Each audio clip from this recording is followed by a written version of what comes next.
Previous section में हमने एक मेजर कॉन्सेप्टुअल शिफ्ट अनलॉक किया है कि होस्ट सीपीयू कॉल्स को जीपीयू का वेट करते समय फ्रीज होने की जरूरत नहीं है। नॉन ब्लॉकिंग एपीआई कॉल्स जैसे क्यूडा मेम कॉपी एसिंग पर स्विच करके हमारा होस्ट थ्रेड काम डिस्पैच कर सकता है और तुरंत अपने खुद के सीपीयू टास्क दोबारा शुरू कर सकता है। लेकिन अगर हमारे सारे एसिंक्रोनस कमांड्स को एक ही सिंगल ग्लोबल क्यू में डाल दिया जाए तो हम मॉडर्न जीपीयू हार्डवेयर क्या कर सकता है, उसके सिर्फ ऊपरी हिस्से को ही छू रहे हैं। इमेजिन कीजिए एक ऐसा एयरपोर्ट जिसके पास 4 पेव्ड रनवेज हैं, लेकिन एयर ट्रैफिक कंट्रोल टावर हवर हराने और जाने वाले एरोप्लेन को रनवे 1 पर एक सिंगल लाइन की क्यू में जाने के लिए मजबूर करता है, जबकि रनवे 2, 3 और 4 पूरी तरह खाली पड़े हैं। बिल्कुल ऐसा ही तब होता है जब आप क्यूडा स्ट्रीम्स को मैनेज किए बिना नॉन ब्लॉकिंग ऑपरेशंस लॉन्च करते हैं। इस सेक्शन में हम जीपीयू कंकरेंसी के कोर इंजन में डाइव करने जा रहे हैं। आप सीखेंगे कि क्यूडा स्ट्रीम्स असल में अंडर द हुड क्या होते हैं, कैसे GPU hardware controllers multiple stream queues से काम को इंजेस्ट और शेड्यूल करते हैं, प्लस में स्ट्रीम एपीआई लाइफ साइकिल को कैसे मैनेज किया जाए, और लेगेसी डिफॉल्ट स्ट्रीम के अंदर छिपे बारीक सिंक्रोनाइजेशन ट्रैप्स से कैसे बचा जाए। Section break, CUDA stream abstraction को अनपैक करना। इसके कोर में एक क्यूडा स्ट्रीम टी एक सॉफ्टवेयर हैंडल है जो ऑपरेशंस के एक सीक्वेंस को रिप्रेजेंट करता है जो जीपीयू डिवाइस पर एक ऑर्डर में एग्जीक्यूट होते हैं। एक स्ट्रीम को एक ऑर्डर टास्क क्यू की तरह सोचें। जब आप एसिंक्रोनस काम इश्यू करते हैं, चाहे वह host to device memory transfer हो, एक कर्नल एग्जीक्यूशन ग्रिड हो या डिवाइस टू होस्ट ट्रांसफर हो, आप उस काम को एक स्पेसिफिक स्ट्रीम को असाइन करते हैं। यह डायग्राम एक होस्ट सीपीयू थ्रेड और एक क्यूडा स्ट्रीम के बीच असिंक्रोनस एग्जीक्यूशन फ्लो को दिखाता है। सीपीयू थ्रेड एक स्पेसिफिक क्यूडा स्ट्रीम में काम का नॉन ब्लॉकिंग एनक्यू परफॉर्म करता है। यह स्ट्रीम फिर 3 सीक्वेंशियल ऑपरेशंस एग्जीक्यूट करती है, जिसमें होस्ट मेमोरी से डिवाइस मेमोरी में डेटा कॉपी करना, जीपीयू पर एक कंप्यूटेशन कर्नेल लॉन्च करना और फाइनली डिवाइस मेमोरी से रिजल्ट्स को वापस होस्ट मेमोरी में कॉपी करना शामिल है। CUDA streams 2 fundamental operational rules के तहत काम करते हैं जिन्हें हर सिस्टम्स आर्किटेक्ट को याद रखना चाहिए। एक सिंगल स्ट्रीम के अंदर strict in order execution, same stream में एनक्यू किए गए ऑपरेशंस के एक दूसरे के रिलेटिव सीक्वेंशियली एग्जीक्यूट होने की गारंटी होती है। First in first out command 2 कभी भी तब तक स्टार्ट नहीं होगा जब तक कि उसी सेम स्ट्रीम में कमांड 1 फिनिश नहीं हो जाता। डिफरेंट स्ट्रीम्स के बीच आउट ऑफ ऑर्डर या कॉन्करेंट एग्जीक्यूशन, डिफरेंट स्ट्रीम्स में एनक्यू किए गए ऑपरेशंस के लिए एक दूसरे के रिलेटिव कोई इम्प्लिसिट ऑर्डर गारंटी नहीं होती है। स्ट्रीम ए में कमांड 1 हार्डवेयर अवेलेबिलिटी के बेसिस पर स्ट्रीम बी में कमांड 1 के साथ साइमल्टेनियसली उससे पहले या उसके बाद एग्जीक्यूट हो सकता है। यह डायग्राम क्यूडा स्ट्रीम्स के कॉन्सेप्ट को इलस्ट्रेट करता है, ये दिखाते हुए कि कैसे डेटा ट्रांसफर और कर्नेल एग्जीक्यूशन कॉन्करेंटली ओवरलैप हो सकते हैं। स्पेसिफिकली ये 2 पैरेलल स्ट्रीम्स स्ट्रीम ए और स्ट्रीम बी को डिपिक्ट करता है, जिनमें से हर एक होस्ट से डिवाइस में डेटा ट्रांसफर कर रही है, जीपीयू कर्नेल एग्जीक्यूट कर रही है और डिवाइस से होस्ट में वापस डेटा ट्रांसफर कर रही है। ये दिखाते हुए कि परफॉर्मेंस को ऑप्टिमाइज करने के लिए ऑपरेशंस पैरेलल में रन होते हैं। मल्टीपल इंडिपेंडेंट स्ट्रीम्स क्रिएट करके आप जीपीयू ड्राइवर और हार्डवेयर शेड्यूलर को एग्जीक्यूशन को इंटरलीव करने, अनयूज्ड स्ट्रीमिंग मल्टीप्रोसेसर्स यानी एसएमएस के अक्रॉस पैरेलल में कर्नेल्स रन करने, और जब कैलकुलेशंस एक्टिवली रन हो रही हों तब बैकग्राउंड मेमोरी ट्रांसफर्स परफॉर्म करने की परमिशन देते हैं। Section break, hardware reality, hardware work queues, hyper Q और इंजिन्स। ये समझने के लिए कि स्ट्रीम्स इतने पावरफुल क्यों हैं, आइए सिलिकॉन लेयर में वापस कदम रखें और उस हार्डवेयर आर्किटेक्चर से दोबारा कनेक्ट करें जिसे हमने चैप्टर 19.4 में स्टडी किया था। एक modern Nvidia GPU silicon die के अंदर एग्जीक्यूशन अलग अलग फिजिकल कंपोनेंट्स में स्प्लिट होता है। स्ट्रीमिंग मल्टीप्रोसेसर्स एसएमएस वे एग्जीक्यूशन इंजिन्स हैं जहां कूडा वॉर्प्स और thread grids actually floating point arithmetic perform करते हैं। डीएमए कॉपी इंजिन्स सीस डेडिकेटेड हार्डवेयर कंट्रोलर्स हैं जो पीसीआई या एनवीलिंक बस के अक्रॉस डेटा मूव करने के लिए रिस्पॉन्सिबल होते हैं। ज़्यादातर मॉडर्न आर्किटेक्चर डाइस में मल्टीपल इंडिपेंडेंट कॉपी इंजिन्स होते हैं, टिपिकली कम से कम एक dedicated host to device engine और एक dedicated device to host engine. Host interface और ग्रिड मैनेजमेंट यूनिट जीएमयू वह फ्रंट एंड हार्डवेयर है जो सिस्टम मेमोरी से कमांड्स लेता है और एसएमएस और कॉपी इंजिन्स को काम डिस्पैच करता है। ये visualisation GPU front end hardware के आर्किटेक्चर को एक्सप्लेन करता है, जो कंकरेंट वर्क शेड्यूलिंग पर फोकस करता है। ये दिखाता है कि कैसे मल्टीपल हार्डवेयर वर्क क्यूज, जिनमें से हर एक स्पेसिफिक स्ट्रीम से मैप्ड है, हाइपर क्यू वर्क शेड्यूलर द्वारा मैनेज की जाती हैं। इसके बाद शेड्यूलर इन ऑपरेशंस को या तो host to device memory transfers के लिए कॉपी इंजन पर रूट करता है, या फिर पैरेलल कंप्यूटेशन के लिए streaming multi processor execution grids पर। हिस्टोरिकली एनवीडिया के केपलर आर्किटेक्चर से पहले जीपीयूज के पास सिर्फ एक सिंगल हार्डवेयर वर्क क्यू होता था। भले ही डेवलपर्स ने मल्टीपल सॉफ्टवेयर स्ट्रीम्स बनाए हों, हार्डवेयर को उन्हें एक सिंगल हार्डवेयर पाइप में मल्टीप्लेक्स करने के लिए मजबूर होना पड़ता था, जिससे artificial head of line blocking होती थी। मॉडर्न जीपीयूज हाइपरक्यू टेक्नोलॉजी का यूज करके इस बॉटलनेक को खत्म करते हैं। हाइपरक्यू जीपीयू को सीधे होस्ट सिस्टम में multiple physical hardware work queues यानी एचडब्ल्यू क्यूज एक्सपोज करने की परमिशन देता है। जब आप अपने होस्ट कोड में एक C++ CUDA stream t object allocate करते हैं, तो क्यूडा ड्राइवर उस सॉफ्टवेयर स्ट्रीम को इन फिजिकल हार्डवेयर वर्क क्यूज में से एक पर मैप कर देता है। जीपीयू का फ्रंट एंड हार्डवेयर शेड्यूलर सभी एक्टिव हार्डवेयर क्यूज को एक साथ देखता है। अगर हार्डवेयर क्यू ए में एक कर्नल लॉन्च है और हार्डवेयर क्यू बी में एक PCI मेमोरी कॉपी है, तो फ्रंट एंड शेड्यूलर उसी फिजिकल इंस्टेंट पर कर्नल को एसएमएस पर और मेमोरी ट्रांसफर को कॉपी इंजन पर भेज देता है। अगर हार्डवेयर क्यू ए और हार्डवेयर क्यू बी भी दोनों में कर्नल्स हैं और किसी भी कर्नल को डाई पर हर 100% एसएम रिसोर्सेज की जरूरत नहीं है, तो ग्रिड मैनेजमेंट यूनिट यानी GMU दोनों कर्नल्स से थ्रेड ब्लॉक्स को एक साथ अनयूज्ड एसएमएस पर शेड्यूल कर देता है। Section break, the CUDA stream API life cycle. आइए देखते हैं कि प्रोडक्शन C++ कोड में स्ट्रीम्स को कैसे क्रिएट, मैनेज, क्वेरी, सिंक्रोनाइज और डिस्ट्रॉय किया जाता है। CUDA runtime CUDA stream T opaque handle के चारों ओर एक clean lightweight C style management interface expose करता है। One creation CUDA stream create और CUDA stream create with flags. एक स्ट्रीम को यूज करने के लिए आप पहला स्ट्रीम अंडरस्कोर टी टाइप का एक हैंडल डिक्लेयर करते हैं और इसे क्यूडा स्ट्रीम क्रिएट के जरिए इनिशियलाइज करते हैं। ये C++ सेगमेंट दिखाता है कि ग्राफिक्स प्रोसेसिंग यूनिट पर पैरेलल टास्क को मैनेज करने के लिए एक स्टैंडर्ड क्यूडा स्ट्रीम को कैसे इनिशियलाइज किया जाए, जिसमें इनिशियलाइजेशन फेल होने पर किसी भी एरर को रिपोर्ट करने के लिए एक चेक भी शामिल है। अगर आपको इस बात पर ज्यादा कंट्रोल चाहिए कि आपकी स्ट्रीम होस्ट थ्रेड्स और दूसरी स्ट्रीम्स के साथ कैसे इंटरेक्ट करती है, तो आप CUDA stream create with flags का यूज कर सकते हैं। यह C++ सेगमेंट दिखाता है कि एक नॉन ब्लॉकिंग क्यूडा स्ट्रीम कैसे बनाई जाए, जो डिफॉल्ट स्ट्रीम को ब्लॉक किए बिना जीपीयू टास्क के एसिंक्रोनस एग्जीक्यूशन को इनेबल करती है। Flags parameter 2 main values accept करता है, CUDA stream default the standard stream creation mode, full stop इस स्ट्रीम में काम लेगेसी डिफॉल्ट स्ट्रीम के रिलेटिव स्टैंडर्ड सिंक्रोनाइजेशन रूल्स को फॉलो करता है। Full stop CUDA stream non blocking एक नॉन ब्लॉकिंग स्ट्रीम क्रिएट करता है। फुल स्टॉप इस फ्लैग के साथ क्रिएट की गई स्ट्रीम में queued commands legacy default stream synchronisation से पूरी तरह डिकपल्ड होते हैं। फुल स्टॉप अगर कोई दूसरा थ्रेड लेड legacy default stream operation issue करता है, तो ये इस नॉन ब्लॉकिंग स्ट्रीम में एग्जीक्यूशन को ब्लॉक नहीं करेगा।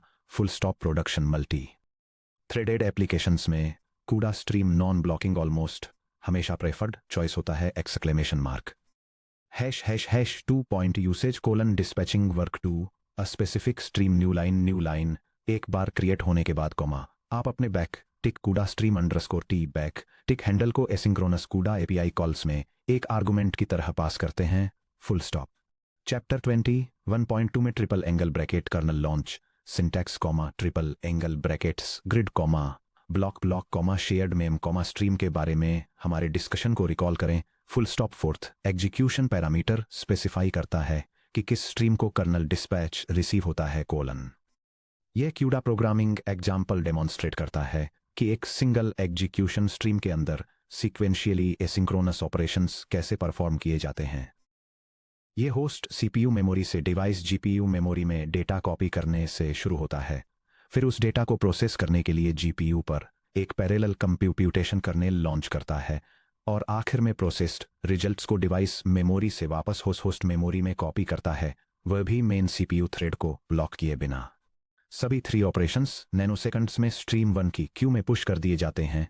फुल स्टॉप चूंकि वे सेम स्ट्रीम में हैं, कॉमा कूडा गारंटी देता है कि कर्नल तब तक रन नहीं करेगा जब तक H2D ट्रांसफर फिनिश नहीं हो जाता, कॉमा और D2HH ट्रांसफर तब तक स्टार्ट नहीं होगा जब तक कर्नल फिनिश नहीं हो जाता। Full stop quarrying execution colon CUDA stream query full stop क्या हो अगर आपका सीपीयू थ्रेड ये चेक करना चाहता है क्या किसी स्ट्रीम ने अपने एनक्यूब टास्क पूरे कर लिए हैं, कॉमा लेकिन आप नहीं चाहते कि सीपीयू थ्रेड स्टॉप और ब्लॉक हो क्वेश्चन मार्क। आप कूडा स्ट्रीम क्वेरी का यूज करके एक non blocking status check perform कर सकते हैं कोलन। यह स्निपेट डेमोन्स्ट्रेट करता है कि एसिंक्रोनस जीपीयू एग्जीक्यूशन क्यू का स्टेटस कैसे चेक करते हैं। यह क्वेरी करता है कि क्या क्यू में टास्क कंप्लीट हो गए हैं। अगर जीपीयू ने काम खत्म कर लिया है तो प्रोग्राम कंप्लीटेड डेटा को सीपीयू पर प्रोसेस करता है। अगर जीपीयू अभी भी बिजी है तो सीपीयू दूसरे टास्क परफॉर्म करने के लिए फ्री है। अगर कोई एरर डिटेक्ट होता है तो प्रोग्राम फेलियर डिटेल्स लॉग करता है। कूडा स्ट्रीम क्वेरी आपके सीपीयू होस्ट थ्रेड को जीपीयू एग्जीक्यूशन स्टेट को पोल करने के लिए एक जीरो लेटेंसी मैकेनिज्म देता है, कॉमा जिससे ब्लॉक्ड स्टेट्स में सीपीयू साइकिल्स को वेस्ट किए बिना एलिगेंट इवेंट लूप्स इनेबल होते हैं। Full stop selective fine grained synchronisation colon CUDA stream synchronise full stop sub topic 25.1 में, कॉमा हमने कूडा डिवाइस सिंक्रोनाइज इंट्रोड्यूस किया था। फुल स्टॉप हालांकि ये इफेक्टिव है, कॉमा कूडा डिवाइस सिंक्रोनाइज एक ब्लंट इंस्ट्रूमेंट है, कोलन ये सीपीयू थ्रेड को तब तक होल्ड पर रखता है जब तक कि पूरे जीपीयू पर हर एक हार्डवेयर क्यू पूरी तरह से खाली नहीं हो जाता। फुल स्टॉप अगर आपके पास इंडिपेंडेंट टास्क रन करने वाले 8 स्ट्रीम्स हैं तो कूडा डिवाइस सिंक्रोनाइज कॉल करने से होस्ट थ्रेड को सभी 8 स्ट्रीम्स के लिए वेट करना पड़ता है, जिससे fine grain pipeline control destroy हो जाता है। इसके बजाय आप कूडा स्ट्रीम सिंक्रोनाइज का यूज करके कॉलिंग सीपीयू थ्रेड को तब तक पॉज कर सकते हैं जब तक कि सिर्फ वन स्पेसिफिक स्ट्रीम अपना काम कंप्लीट न कर ले। यह कूडा प्रोग्रामिंग एग्जाम्पल डेमोन्स्ट्रेट करता है कि कैसे होस्ट सीपीयू थ्रेड को तब तक पॉज किया जाए जब तक कि कोई स्पेसिफिक जीपीयू स्ट्रीम अपनी क्यूड ऑपरेशंस को फिनिश न कर ले, जबकि दूसरी जीपीयू स्ट्रीम्स को बैकग्राउंड में कंकरेंटली एग्जीक्यूट होने दिया जाता है। एक बार जब टारगेटेड स्ट्रीम अपना काम कंप्लीट कर लेती है तो प्रोग्राम एक मैसेज आउटपुट करता है जो इंडिकेट करता है कि पाइपलाइन फिनिश हो गई है। यह fine grain control high performance streaming pipelines बनाने का की फैक्टर है, जहां होस्ट कंप्लीट होने पर फिनिश्ड बैचेस को कंज्यूम करता है बिना दूसरे एक्टिव जीपीयू एग्जीक्यूशन क्यूज को स्टॉल किए। 5 डिस्ट्रक्शन और रिसोर्स क्लीनअप कूडा स्ट्रीम डिस्ट्रॉय एक स्ट्रीम की अब जरूरत नहीं होती तो आपको कूडा स्ट्रीम डिस्ट्रॉय का यूज करके उसके ड्राइवर और हार्डवेयर रिसोर्सेज को रिलीज करना होगा। ये ऑपरेशन पैरेलल कंप्यूटिंग फ्रेमवर्क में एक स्पेसिफिक एग्जीक्यूशन स्ट्रीम को एलोकेट किए गए रिसोर्सेज को रिलीज करता है और ये वेरीफाई करने के लिए रिजल्टिंग स्टेटस कोड को कैप्चर करता है कि क्लीनअप सक्सेसफुल रहा या नहीं। क्रूशियल सिस्टम्स बिहेवियर क्या होता है अगर आप स्ट्रीम 1 के लिए कूडा स्ट्रीम डिस्ट्रॉय कॉल करते हैं जबकि जीपीयू अभी भी स्ट्रीम 1 के अंदर कमांड्स को एक्टिवली एग्जीक्यूट कर रहा है। कूडा stream destroy ongoing GPU work को एबॉर्ट नहीं करता है और नहीं ये होस्ट सीपीयू थ्रेड को ब्लॉक करता है। इसके बजाय ये रिसोर्स मैनेजमेंट में रेफरेंस काउंटिंग की तरह काम करता है। कूडा ड्राइवर स्ट्रीम हैंडल को डिस्ट्रक्शन के लिए मार्क कर देता है। जीपीयू स्ट्रीम 1 के अंदर पहले से क्यूड सभी काम को एग्जीक्यूट करना फिनिश करेगा और जैसे ही फाइनल कमांड कंप्लीट होती है ड्राइवर बैकग्राउंड में हार्डवेयर वर्क क्यू रिसोर्सेज को ऑटोमेटिकली रिक्लेम कर लेता है। Section break default stream nuances legacy versus per thread modes. अब तक जब भी हमने स्ट्रीम आर्गुमेंट को ओमिट किया या 0 या नल पास किया तो हमारे ऑपरेशंस उसमें रन हुए जिसे कूडा डिफॉल्ट स्ट्रीम या नल स्ट्रीम कहता है। हालांकि डिफॉल्ट स्ट्रीम में सटल इम्प्लिसिट सिंक्रोनाइजेशन बिहेवियर्स होते हैं जो परफॉर्मेंस बग्स का कारण बन सकते हैं अगर आप उनके बारे में अवेयर नहीं हैं। Legacy default stream behaviour implicit serialisation default रूप से स्टैंडर्ड कूडा कंपाइलर्स जैसे ANVCC स्ट्रीम 0 को लेगेसी डिफॉल्ट स्ट्रीम की तरह ट्रीट करते हैं। लेगेसी डिफॉल्ट स्ट्रीम में एक इम्प्लिसिट ग्लोबल सिंक्रोनाइजेशन रूल होता है। यह डिवाइस पर ऑल ब्लॉकिंग स्ट्रीम्स में कमांड्स के साथ सिंक्रोनाइज करता है। यह डायग्राम एक एक्सप्लिसिट एग्जीक्यूशन स्ट्रीम और लेगेसी डिफॉल्ट स्ट्रीम के बीच सिंक्रोनाइजेशन बिहेवियर को इलस्ट्रेट करता है, जिसमें यह दिखाया गया है कि कैसे एक्सप्लिसिट स्ट्रीम के टास्क ब्लॉक हो जाते हैं और उन्हें डिफ़ॉल्ट स्ट्रीम में एग्जीक्यूट हो रहे टास्क के कंप्लीट होने का वेट करना पड़ता है। अगर आप एक एक्सप्लिट स्ट्रीम ए में काम एनक्यू करते हैं, फिर डिफ़ॉल्ट स्ट्रीम 0 में एक कमांड एनक्यू करते हैं और फिर स्ट्रीम बी में काम एनक्यू करते हैं, तो डिफ़ॉल्ट स्ट्रीम 0 के शुरू होने से पहले स्ट्रीम ए को सब कुछ खत्म करना होगा और स्ट्रीम बी के शुरू होने से पहले डिफ़ॉल्ट स्ट्रीम 0 को सब कुछ खत्म करना होगा। लेगेसी डिफ़ॉल्ट स्ट्रीम एक ग्लोबल एग्जीक्यूशन बैरियर की तरह काम करती है, जो इंडिपेंडेंट स्ट्रीम्स को साइलेंटली सीरियलाइज करती है और आपकी कड़ी मेहनत से हासिल की गई मल्टी स्ट्रीम कंकरेंसी को बर्बाद कर देती है। मॉडर्न C++ सॉल्यूशन पर थ्रेड डिफ़ॉल्ट स्ट्रीम्स। इस इम्प्लिसिट सीरियलाइजेशन ट्रैप को खत्म करने के लिए मॉडर्न कूडा आपको डिफ़ॉल्ट स्ट्रीम को पर थ्रेड डिफ़ॉल्ट स्ट्रीम मोड में ऑपरेट करने के लिए कॉन्फ़िगर करने की परमिशन देता है। जब ये इनेबल होता है तो एक सिंगल लेगेसी ग्लोबल बैरियर को शेयर करने के बजाय हर होस्ट CPU थ्रेड को अपना खुद का यूनिक इंडिपेंडेंट और नॉन ब्लॉकिंग इम्प्लिसिट स्ट्रीम मिलता है। आप इस मॉडर्न बिहेवियर को 2 तरीकों से इनेबल कर सकते हैं। 1 कंपाइलर फ्लैग रिकमेंडेड कंपाइलेशन के दौरान NVCC को -- default stream per thread flag pass करें। ये command line instruction high level optimisation के साथ एक सोर्स फाइल को कंपाइल करता है और बिल्ड को इस तरह कॉन्फ़िगर करता है ताकि हर host thread legacy global stream के बजाय अपना खुद का इंडिपेंडेंट डिफ़ॉल्ट स्ट्रीम यूज करे। 2 प्रीप्रोसेसर डायरेक्टिव अपनी C++ फाइल्स में किसी भी कूड़ा रनटाइम टाइम हेडर्स को इनक्लूड करने से पहले इस मैक्रो हेडर डेफिनेशन को इनक्लूड करें। ये configuration step runtime library header file को इनक्लूड करने से पहले पर थ्रेड डिफ़ॉल्ट स्ट्रीम बिहेवियर को इनेबल करने के लिए एक प्रीप्रोसेसर मैक्रो को डिफाइन करता है। पर थ्रेड डिफ़ॉल्ट स्ट्रीम्स को अपनाने से मल्टी थ्रेडेड होस्ट कोड काफ़ी सेफ हो जाता है और ये थर्ड पार्टी कूडा लाइब्रेरी कॉल्स को जो इंटरनली डिफ़ॉल्ट स्ट्रीम्स का यूज कर सकती हैं आपके कस्टम एप्लीकेशन पाइपलाइंस को अचानक सीरियलाइज करने से रोकता है। Section break. Code walkthrough multi stream processing pipeline. चलिए थ्योरी को प्रैक्टिकल में बदलते हैं। हम एक प्रोडक्शन स्टाइल C++ प्रोग्राम बनाने जा रहे हैं जो एक बड़े एरे को इंडिपेंडेंट चंक्स में स्प्लिट करता है और उन चंक्स को n इंडिपेंडेंट कूडा स्ट्रीम्स में एक साथ प्रोसेस करता है। इस कंप्लीट कोड सैंपल को ध्यान से पढ़ें और इस बात पर खास ध्यान दें कि pinned host memory, async memory transfers, kernel launches और एक्सप्लिसिट स्ट्रीम हैंडल्स आपस में कैसे इंटरेक्ट करते हैं। ये C++ प्रोग्राम डेमोन्स्ट्रेट करता है कि कूडा स्ट्रीम्स का यूज करके ग्राफिक्स प्रोसेसिंग यूनिट पर कंकरेंट एग्जीक्यूशन कैसे अचीव करें और डेटा ट्रांसफर को कंप्यूटेशन के साथ कैसे ओवरलैप करें। ये होस्ट कंप्यूटर पर पिंड मेमोरी एलोकेट करता है ताकि फास्ट एसिंक्रोनस ट्रांसफर्स इनेबल हो सकें, multiple independent execution streams create करता है और एक बड़े डेटा सेट को पैरेलल चंक्स में प्रोसेस करता है। डेटा के हर चंक के लिए यह एसिंक्रोनसली डेटा को ग्राफिक्स कार्ड में कॉपी करता है, एक math heavy transformation kernel run करता है और रिजल्ट्स को वापस कॉपी करता है। जब ग्राफिक्स कार्ड इन टास्क को प्रोसेस कर रहा होता है तब main processor independent calculations perform करता है और फिर हर स्ट्रीम के कंप्लीट होने का वेट करता है, रिजल्ट्स को वेरीफाई करता है और एलोकेटेड मेमोरी को फ्री करता है। कोड मैकेनिक्स को समझना। चलिए देखते हैं कि उस for int s equal to 0 s less than num streams plus s loop के एग्जीक्यूशन के दौरान बैकग्राउंड में क्या होता है। Stream 0 loop iteration. Host thread stream 0 के लिए कूडा मेम कॉपी असिंक, स्ट्रीम 0 के लिए ट्रांसफॉर्म कर्नल और स्ट्रीम 0 के लिए कूडा ma'am copy async D2H call करता है। ये कमांड्स हार्डवेयर Q0 में एनक्यूड हो जाते हैं। Function calls almost instantaneously return हो जाते हैं। Stream 1 loop iteration.